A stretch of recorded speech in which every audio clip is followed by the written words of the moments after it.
Two National Guard soldiers in uniform shot in the nation's capital. Not overseas, not in some unstable region somewhere. Downtown Washington, D.C., a place where, if nowhere else, the uniform is supposed to mean something. A place where you shouldn't have to be looking over your shoulder just to walk down the street. I mean, that was the whole reason for President Trump having the National Guard there to begin with. And if you've ever worn a uniform, you feel that in your bones, because an attack on one of us, any branch, any badge, isn't just a crime. These are the signals that I'm constantly talking about to be on the lookout for. Now, I'm not here to tell you that this one incident proves some grand theory. I'm not here to try to spin you up or hang you some villain to hate. That's what a lot of other people online are doing, and that always drives me a little crazy. What I am here to tell you is something a little bit different, something a little uncomfortable, something that I really hope isn't true, but it's seeming more and more like it is. And that is, if you wanted to destabilize the United States from the inside, if you wanted to fracture this country deep from within, what we're seeing, this is exactly the playbook I'd follow. And the crazy part is, it seems like we're walking through it in real time. And how does that happen unless someone or someones are planning it? How does that happen if there's not some mastermind pulling strings from every angle? Because the incentives, the politics, the outrage economy, they all push us in the same direction as a deliberate destabilization strategy. And if you're looking at this, the first thing you'd want to do is turn the public against the people who hold the line. Take every mistake, every failure, every tragedy that fits the narrative, and inflate until the entire profession is painted as corrupt. Cops, soldiers, medics, doesn't matter.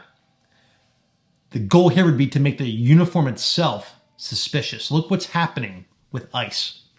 You make the people wearing it feel hated from absolutely every single direction.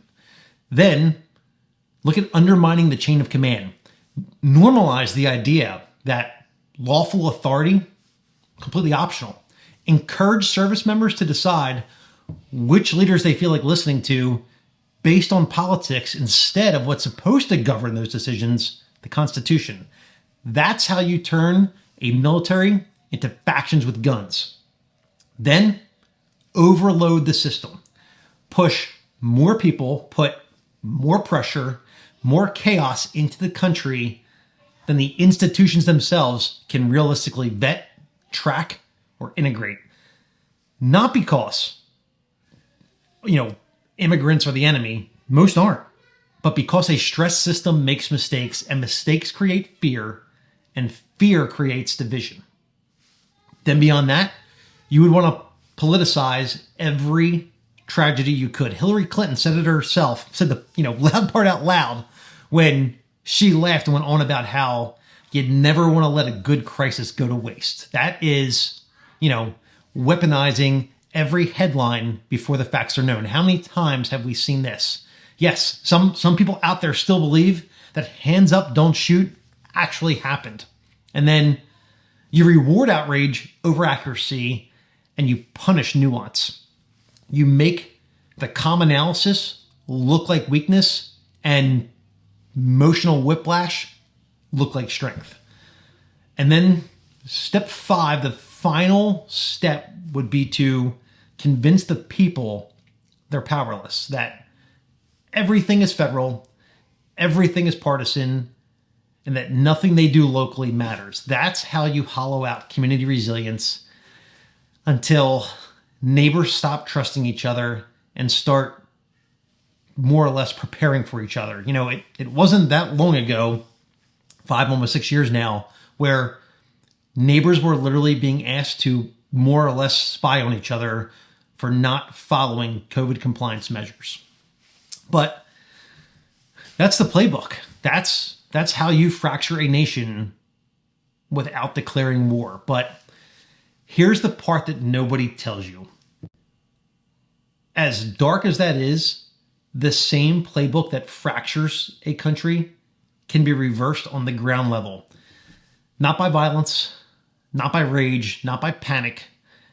Most importantly, not by turning on each other. And this is where you and I and the like-minded people who follow a channel like this, it's by doing things like having discipline, by clarity, by refusing to let your identity be hijacked by some political tribe, by protecting your family, your community, your sanity, by just staying grounded when everyone else is out there losing their collective minds. And in all seriousness, I think if someone was trying to break this country, the most rebellious thing you can do is stay calm, stay connected, and refuse to hate the person standing next to you. This video, this channel as a whole, the topics covered here, this is preparedness. This is not about fear. If anything, I feel this is the anti-fear, because it's just about true awareness. It's about resilience, and it's about recognizing the pattern before the pattern owns us. So it's kind of a thing to do online for these calls to action. So here would be my call to action. The rebellion is about staying human and understanding that we need to be our own first responder. And if you've made it this far in the video, here's the part that matters most. Awareness without action is just anxiety. So here's what you can actually do right now to push back against a lot of this chaos. First and foremost, protect your mind. Slow down. We say it at work all the time. We're going to slow things down. Before you go and click share, before you react, before you let someone else's headline hijack your emotions, because the loudest voices online are not the wisest. They're really just the most profitable. Secondly, protect your home, not with emotional, reactive measures that you're going out and buying all this stuff, but with competent, realistic response.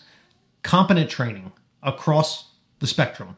Shooting, medical skills, comms, financial stability.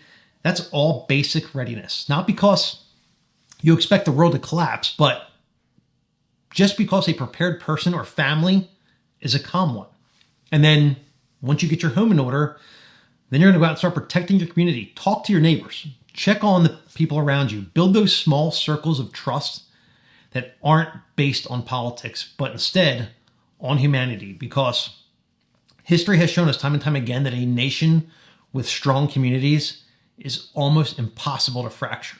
And finally, and I've said it briefly before because this is probably the hardest part, but refuse to hate that person that is standing next to you. That's the real rebellion. That's the one thing a destabilization playbook can't overcome. And we are seeing a lot of hate right now, obviously, but you don't fix a country by screaming at strangers online. You fix it by becoming the kind of person your community can rely on when things get weird. So stay calm, stay trained, stay connected, and don't let anyone, politician, influencer, or even, my God, an algorithm, convince you that we're enemies, because we're not. We are Americans, and we're the ones who hold the line.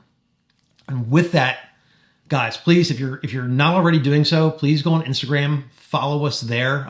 We just announced a live fire medical course that we're doing here in Maryland on December 16th. So if you're interested in coming out and training with us on that, it's going to be a really good class. You will get a nationally recognized certificate out of it. You also get continuing education hours if you need those. If you're in the EMS world, just shoot me an email, taylor@ranchstrategies.com, and we'll get all the info out on how to get you registered with that. So yeah, with that, guys, enjoy the holiday, and we'll see you in the next one. Be safe.